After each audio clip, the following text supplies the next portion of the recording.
થરાદ જિલ્લામાં રાજકીય કક્ષાનો પ્રજાસત્તાક પર્વ ઉજવાશે.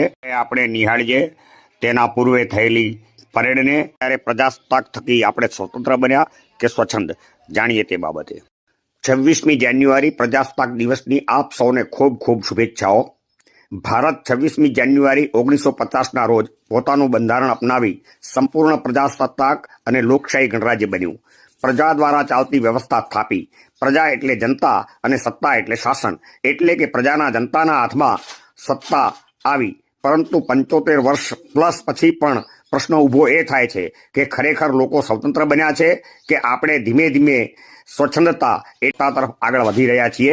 ભારતીય લોકશાહીના 3 સ્તંભો વિશે વધુ ચર્ચાઓ ચાલે છે, જે સંક્ષિપ્તમાં જાણીએ તો કાયદાનું પાલન કરાવનાર પોલીસ ઉપર પકડ ધરાવતા જનતાના ચૂંટાયેલા પ્રતિનિધિઓ એટલે કે રાજકારણીઓ, પ્રજા અને રાજકારણી વચ્ચે સંવાદનો સેતુ બનતા ચોથો સ્તંભ એટલે કે પત્રકારો. પોલીસ, પત્રકારો અને વહીવટીય પ્રશાસન રાજકીય પ્રતિનિધિઓના ઈશારે ચાલવા માટે મજબૂર હોય છે તેવું પણ લોકો જણાવતા હોય છે. બંધારણના પ્રસ્તાવમાં ન્યાય, સ્વતંત્રતા, સમાનતા અને બંધુત્વ સ્થાપવા માટે પ્રતિબદ્ધતા વ્યક્ત કરાયેલ છે.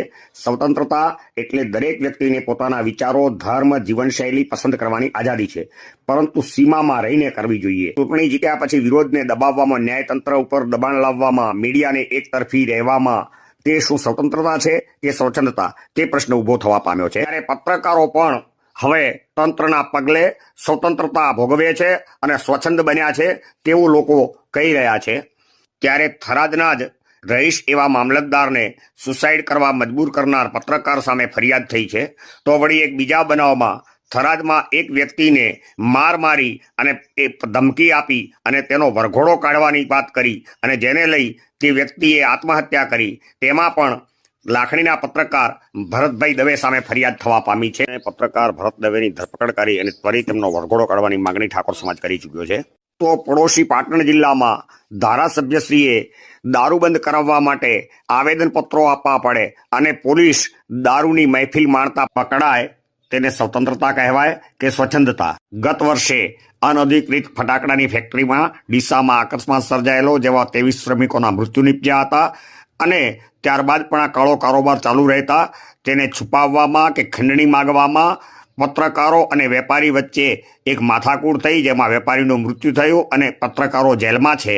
ત્યારે એક ચર્ચા એવી પણ ચાલી હતી કે ફટાકડા ફેક્ટરીમાં 23 શ્રમિકોના મૃત્યુ થયા બાદ પણ ડીસામાં ફટાકડાના વેપારીઓએ રહેણાંક વિસ્તારમાં ફટાકડા રાખ્યા હતા અને એ ફટાકડાઓના કારણે પત્રકારો તેમની પાસેથી આ વાત છુપાવવાના પૈસા માંગતા હતા.